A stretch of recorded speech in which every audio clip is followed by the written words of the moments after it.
Bienvenue dans les récits extraordinaires de Pierre Bellemare. Un podcast issu des archives d'Europe 1. Le 8 juillet 1972, dans une salle commune de l'hôpital de Grenoble, deux jeunes filles en peignoir décoloré se dévisagent. La pièce n'est pas grande, une dizaine de lits seulement, et les femmes qui s'y trouvent n'ont pas cet air prostré, lointain, muret des grands malades. Elles souffrent seulement de fatigue nerveuse, de faiblesse ou de dépression. Leur âge s'échelonne d'une manière assez régulière. La plus vieille atteint à peine la soixantaine, les deux plus jeunes n'ont pas 20 ans. L'une de ces dernières est là depuis 3 ou 4 jours. L'autre est arrivée la veille au soir assez tard. Elle vient seulement d'ouvrir l'œil, de se soulever sur son oreiller et de contempler la pièce autour d'elle d'un air un peu étonné. C'est alors qu'elle a croisé le regard de l'autre jeune fille. Elles se sont considérées pendant quelques secondes, puis elles se sont souri d'un bout à l'autre de la salle. Certains regards peuvent se montrer plus éloquents que bien des discours. Les deux jeunes malades se sont tout de suite reconnues. Elles ont deviné qu'elles appartiennent au même univers.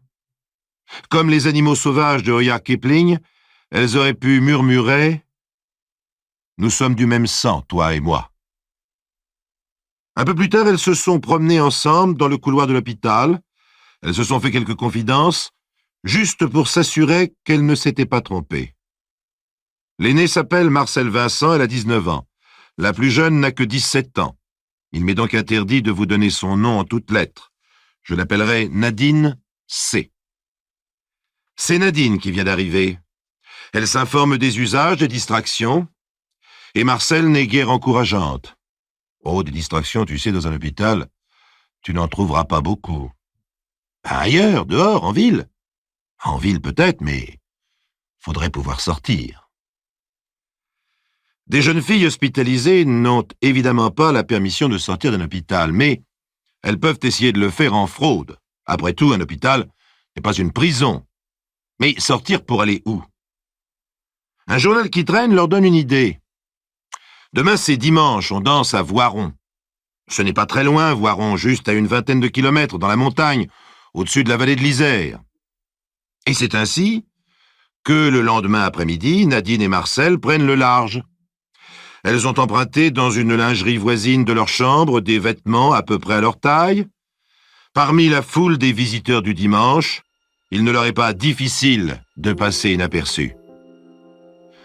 L'aventure commence, une aventure qui va se terminer mal.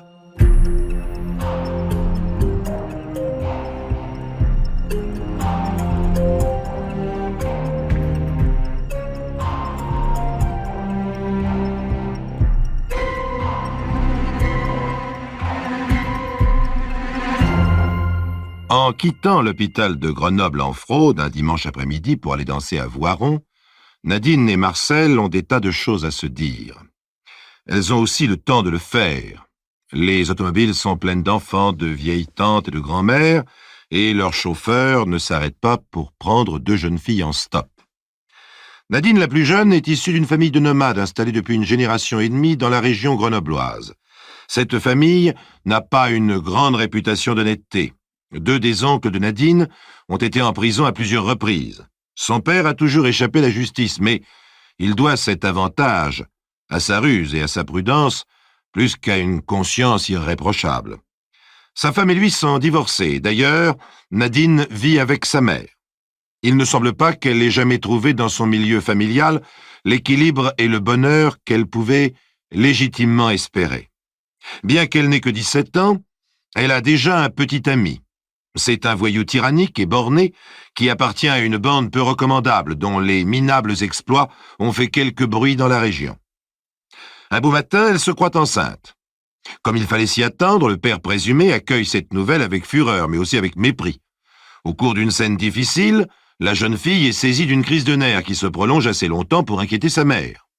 Alors, le 5 juillet 1972, on l'a conduit à l'hôpital. Marcel Vincent est un peu plus âgée que Nadine, elle a 19 ans, je vous l'ai déjà dit. Elle n'est pas originaire du Dauphiné, mais d'Algérie. Après avoir quitté le pays natal en 1962, son père s'est retrouvé à Bourg-en-Bresse avec sa femme et ses 14 enfants. Oui, oui, vous avez bien entendu, 14 enfants. Quand on a 16 bouches à nourrir, il est évident que l'on ne peut pas accorder à chaque membre de la nichée toute l'attention dont il aurait besoin. Victor Hugo a eu beau s'écrier à propos de l'amour maternel, « Chacun en a sa part et tous l'ont tout entier », peut-être, mais quelle part? Un 14e, cela ne suffit peut-être pas tout à fait à un enfant avide d'affection. Marcel aussi trouve un petit ami, cela comble certainement le vide sentimental dont elle souffrait. Cela lui donne aussi des goûts d'indépendance. Et un beau matin, elle quitte le HLM familial et s'en va sur les routes, vivant de menus larcins, couchant dans les granges solitaires, se déplaçant à pied et en autostop. Elle est récupérée un soir sur la route par de braves gens de Grenoble qui s'émeuvent de son sort et décident de s'occuper d'elle. Ils l'hébergent, lui trouvent du travail à 2 reprises. Et à 2 reprises, il est clair que ce travail ne lui convient pas. Mais quel travail pourrait lui convenir? Que sait-elle faire à 19 ans? Que lui a-t-on appris? Rien. Désespérée par ces 2 échecs, inquiète d'un avenir que ses nouveaux amis ne pourront pas lui assurer éternellement, Marcel sombre dans la neurasthénie. Un jour, elle tombe en syncope. On l'a conduit à l'hôpital, dans la même salle que Nadine. C'est le samedi 8 juillet 1972. Leurs regards se croisent. Elles se comprennent au même instant. Une voiture pas trop pleine a fini par s'arrêter. Et les voici maintenant à Voiron. C'est une jolie petite ville, mais dont les ressources le dimanche après-midi sont plutôt maigres. Les 2 jeunes filles trouvent le bal qu'elles venaient chercher, elles dansent, mais l'aventure ne semble pas se présenter très vite.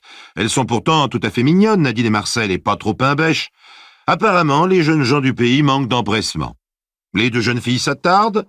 Elles ont mis leur fortune en commun, quelques billets de 10 francs qui leur permettront de dîner de 2 sandwichs et d'un Coca-Cola.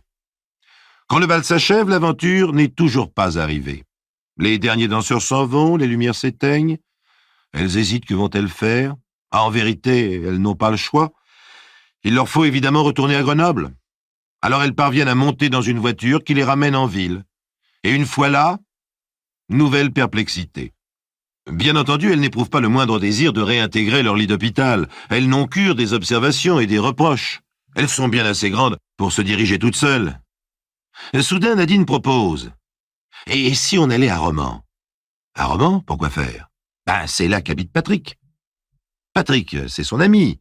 Celui qui l'a vilainement quitté quand elle l'a prévenu qu'il allait être papa. Oui, mais il faut que je vous dise, entre-temps, elle s'est aperçue qu'elle s'était trompée. Alors, il n'a plus aucune raison d'être fâché. Il sera peut-être même content de la retrouver, Patrick. Marcel hausse les épaules. Aller à Romans ou ailleurs, ça lui est bien égal.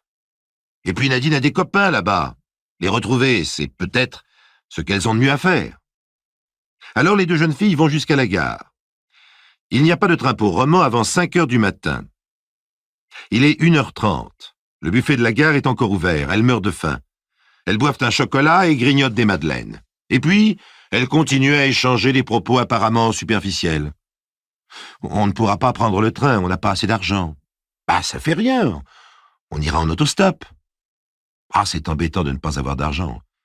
Où pourrait-on s'en procurer? On ne peut pas cambrioler une banque tout de même. On n'y arriverait pas. Marcel réfléchit intensément. Des rides barrent son front étroit. Elle suce une gorgée de chocolat tiède. On pourrait attaquer un automobiliste. Tu es folle, on ne saura pas s'y prendre. Et moi, je sais. Je l'ai déjà fait. Tu l'as déjà fait? Où ça? Non, Marcel Vincent n'a jamais agressé personne. L'histoire qu'elle raconte est parfaitement imaginaire. Si Nadine avait le moindre bon sens, elle s'en apercevrait tout de suite. Mais Nadine a une cervelle d'oiseau. Elle avale l'histoire de Marcel sans respirer. T'as compris, c'est pas compliqué. On n'a pas assez d'argent pour se payer un pistolet. Alors on va acheter un couteau, hein. On se fait prendre en stop, on n'aura pas de mal. On est assez jolie fille pour ça. On trouve un prétexte pour faire arrêter le type. On aura juste besoin de montrer le couteau, tu verras. Il fera pas d'histoire. Il nous donnera son pognon et puis voilà tout. Ainsi décrite, l'opération est lumineuse de simplicité. Nadine n'a aucune objection à faire, elle est immédiatement séduite. Au fond, ce n'est pas bien difficile de gagner de l'argent. Il suffit d'avoir un peu de cran. Les 2 jeunes filles s'allongent sur une banquette et somnolent jusqu'au petit matin. À leur réveil, elles boivent un café, vont se donner un coup de peigne dans les toilettes et se dirigent vers le centre de la ville. Et c'est alors que le destin, d'une manière incompréhensible, donne son accord à l'extravagant projet de Marcel. Car tout de même, en règle générale, le lundi matin, toutes les boutiques sont fermées. Eh bien, pas du tout. Les deux jeunes filles trouvent vers 9h15 une quincaillerie ouverte.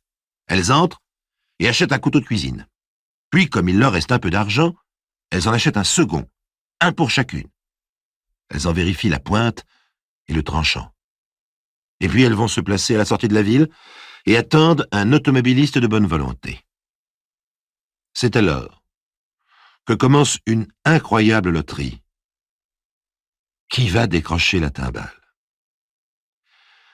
Le premier automobiliste qui se présente ne va pas jusqu'à Romans. Il abandonne les jeunes filles à Saint-Marcelin. Elles ont renoncé à le menacer. Il avait l'air d'un si brave homme. Le deuxième les conduit à Romans. Sur la banquette arrière de la voiture se trouve fixé un siège de bébé. Attendries, les deux gamines le laissent partir sans l'inquiéter. À Romans, elles attendent assez longtemps. C'est le milieu de l'après-midi. Elles ont peu dormi la nuit précédente et presque rien mangé depuis la veille. Elles renoncent momentanément à chercher la mine Nadine. Trouver de l'argent leur semble plus urgent. La troisième voiture qui s'arrête contient deux jeunes gens qui les déposent à Valence. Bien entendu, malgré leurs deux couteaux, elles n'ont pas osé attaquer les deux garçons. À Valence, nouvelle attente. Enfin, vers 20h30, une 204 s'arrête. Un homme assez jeune les fait monter. Nadine s'assoit près de lui. Marcel s'installe derrière. L'automobiliste s'appelle Raymond. Il a 33 ans. Il est représentant de commerce, il est marié, il a un petit garçon. Assez rapidement, le chauffeur se montre empressé, presque galant. Il parle beaucoup, il fait de l'esprit, il plaisante. Il dévore sa voisine des yeux. Les deux jeunes filles échangent un regard. Excusez-moi, mais je voudrais bien m'arrêter une minute, murmure Nadine d'un air contrit. Mais qu'à cela ne tienne, s'écrie le conducteur. Je suis à vos ordres. Il oblique dans un chemin de terre, traverse des prairies, des champs labourés, un petit bois, trouve une sorte de clairière. Est-ce que ça vous va comme ça, demande-t-il. Parfait. Il ne sait pas à quel point c'est parfait, le pauvre garçon. Nadine s'éloigne, revient au bout de 2 ou 3 minutes, remonte. « Oh, dit-elle, je crois que j'ai laissé tomber ma montre. » La nuit est venue. Raymond allume le plafonnier et se baisse. Marcel, derrière lui, lève son bras et lui porte un coup de couteau dans le dos. L'homme se redresse. « Salope !» hurle-t-il. Le couteau a glissé sur sa colonne vertébrale. Il se retourne et empoigne le bras de Marcel. Alors Nadine frappe à son tour, un peu au hasard, folle de peur. Elle atteint la cuisse, coupe l'artère fémorale. Le sang gicle furieusement. Raymond ouvre la portière, parvient à sortir, fait quelques pas et s'effondre près d'un buisson. Les deux jeunes filles se précipitent derrière lui. Il n'y a plus rien à faire. Il est en train de mourir. Je vais vous quitter quelques instants avant de poursuivre cette histoire absurde.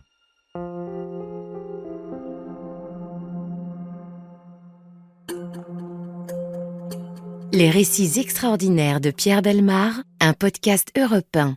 Après avoir connu une vie difficile, mal aimée, sans attache réelle avec le monde, Marcel Vincent, 19 ans, et Nadine C, 17 ans, se sont rencontrés à l'hôpital de Grenoble, où les avaient conduits des états dépressifs à ses voisins. Elles n'y sont pas restées longtemps. Le goût de l'aventure est plus fort chez elles que le besoin de sécurité. Comme elles n'ont pas d'argent, elles ont résolu d'attaquer un automobiliste afin de le dépouiller. Elles achètent 2 couteaux de cuisine et vont faire du stop à la sortie de la ville. Elles renoncent 3 fois à leur entreprise. Le 4e automobiliste, qui s'appelle Raymond, les charge à Valence. En cours de route, Nadine prétexte un besoin pressant et le galant chauffeur s'engage dans un chemin campagnard. Arrivé dans un petit bois, il est percé de 2 coups de couteau, dont l'un lui sectionne l'artère fémorale. Il parvient tout de même à sortir de sa voiture et meurt à 3 pas de là, dans l'herbe. Les 2 meurtrières sont affolées. Nadine, qui occupait le siège du passager, est couverte de sang. Il n'est plus question de dépouiller le pauvre garçon. Elles partent en courant vers une maison isolée. Il est 9h30 du soir. Le propriétaire de la maison est un ancien douanier. En voyant surgir 2 jeunes filles échevelées et couvertes de sang, il garde son sang-froid. « Vous êtes blessé ?»« Oui, » bredouille Marcel. « Une seconde, je sors ma voiture et je vous emmène à l'hôpital. » En route, il a tout de même un doute. Les 2 jeunes filles ne portent apparemment aucune blessure, ne semblent souffrir de rien. Pourtant, une telle quantité de sang doit bien venir de quelque part.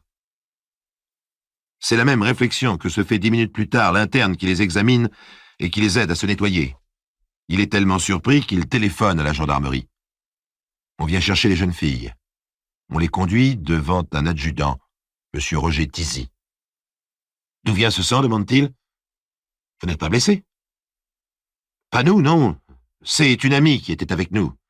Elle a été renversée par une voiture. » « Où ça ?»« Sur la route, vers Romans, à 7 ou 8 kilomètres. »« Mais vous l'avez laissée là-bas ?»« Ben, oui, on ne savait pas. »« Vite. Vous allez nous conduire. » Le chef Rouget sort l'estafette de la brigade, il s'installe au volant, fait monter les 2 jeunes filles.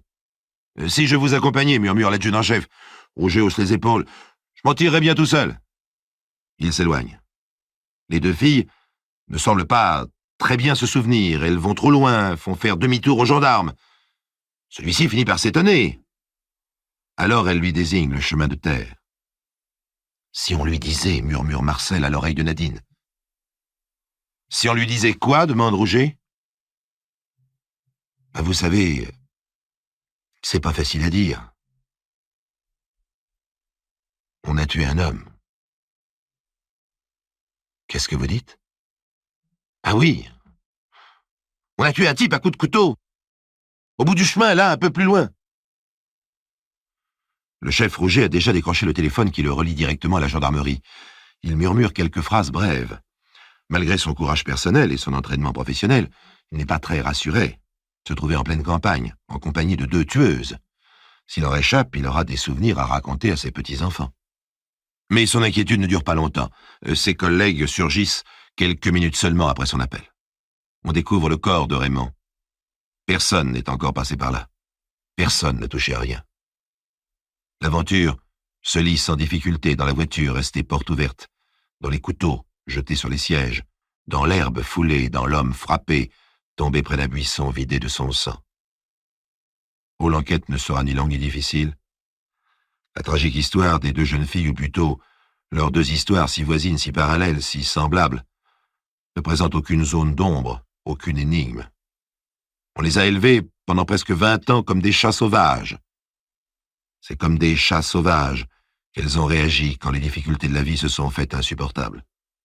Elles ont frappé toutes les 2, Raymond, sans méchanceté particulière, sans haine, mais aussi sans émotion. Par malheur, elles ne possédaient pas des nerfs de chat sauvage. Dès que le sang a giclé, elles ont failli s'évanouir.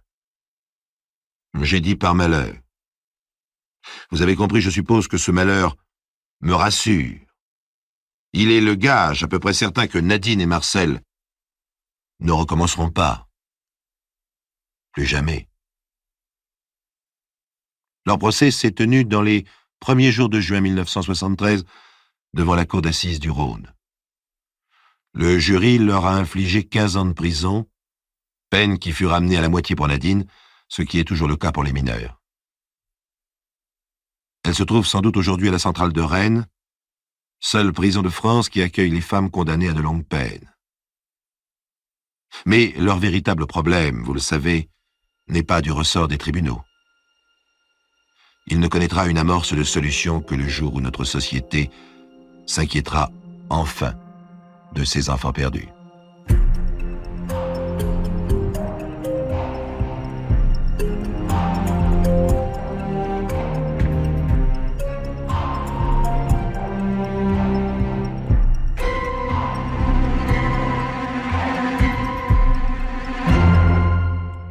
Vous venez d'écouter Les récits extraordinaires de Pierre Bellemare, un podcast issu des archives d'Europe 1 et produit par Europe 1 Studio. Réalisation et composition musicale, Julien Tarot. Production, Raphaël Mariat. Patrimoine sonore, Sylvaine Denis, Laetitia Casanova, Antoine Reclus. Remerciements à Roselyne Bellemare. Les récits extraordinaires sont disponibles sur le site et l'appli Europe 1. Écoutez aussi le prochain épisode en vous abonnant gratuitement sur votre plateforme d'écoute préférée.